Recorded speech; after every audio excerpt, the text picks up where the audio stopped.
Şimdi sizi 10 yıllara ve kıtalara yayılan inanılmaz bir arayışın hikayesine götüreceğim.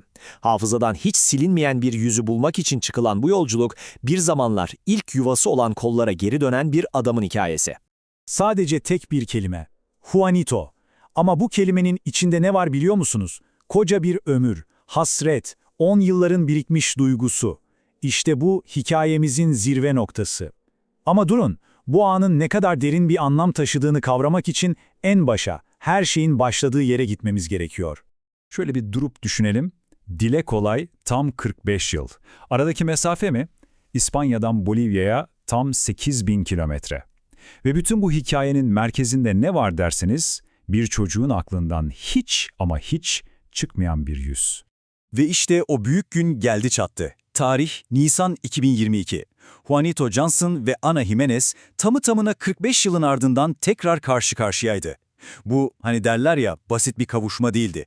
Bu asla kopmamış bir bağın zaferiydi resmen. Peki bu an neden bu kadar dokunaklı, bu kadar güçlü? Gelin şimdi zamanda bir yolculuğa çıkalım ve bu bağı bu kadar özel yapan şeyin ne olduğunu birlikte keşfedelim. Hikayenin köklerine iniyoruz. Her şey 1973'te Juanito'nun İsveç'te doğmasıyla başlıyor.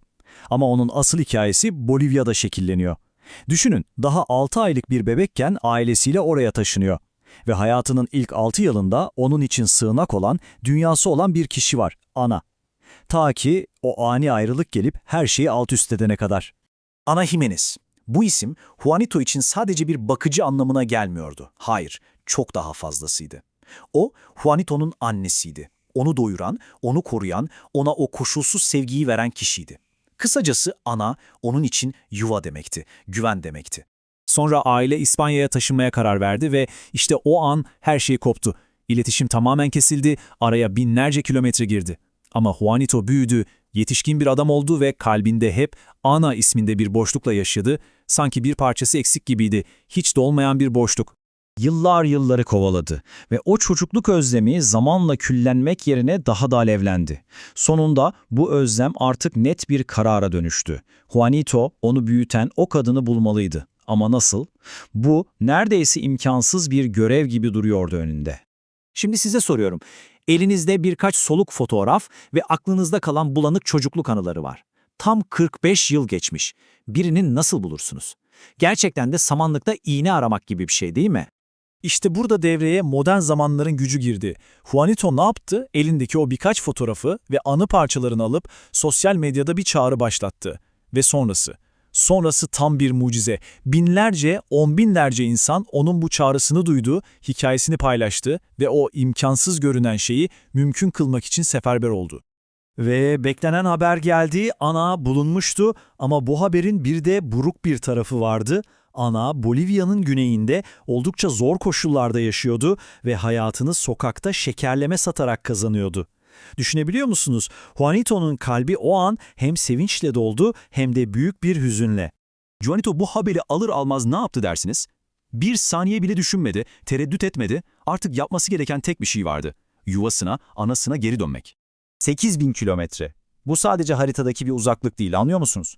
Bu rakamın içinde 45 yıllık bir özlem var. Ömür boyu süren bir minnet var. Ve en sonunda eve dönüşün o tatlı heyecanı var. Juanito o uçağa binerken bavuluna sadece eşyalarını koymadı. Yanına çocukluk anılarını, yıllardır içinde biriktirdiği o kocaman minnet duygusunu ve heyecandan deli gibi atan kalbini de koydu. Bu bir tatil değildi, hayır. Bu bir vefa borcunu ödeme yolculuğuydu. İşte şimdi hikayenin bütün parçaları birleştiğine göre en başa dönme zamanı.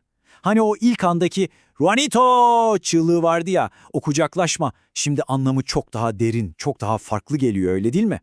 Bu kavuşma anı sadece onların anı olarak kalmadı. Tüm dünyada milyonlarca insanın yüreğine işledi. Neden mi? Çünkü hepimize unuttuğumuz bir şeyi hatırlattı. Çocuklukta kalbe ekilen o sevgi tohumları asla çürümüyor.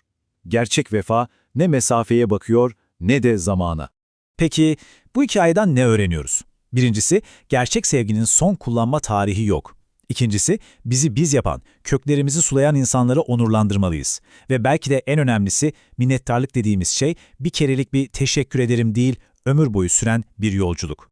Şimdi bu inanılmaz hikayeyi bitirirken topu size atıyorum. Bir an durup düşünün. Sizin hayatınızdaki ana kim?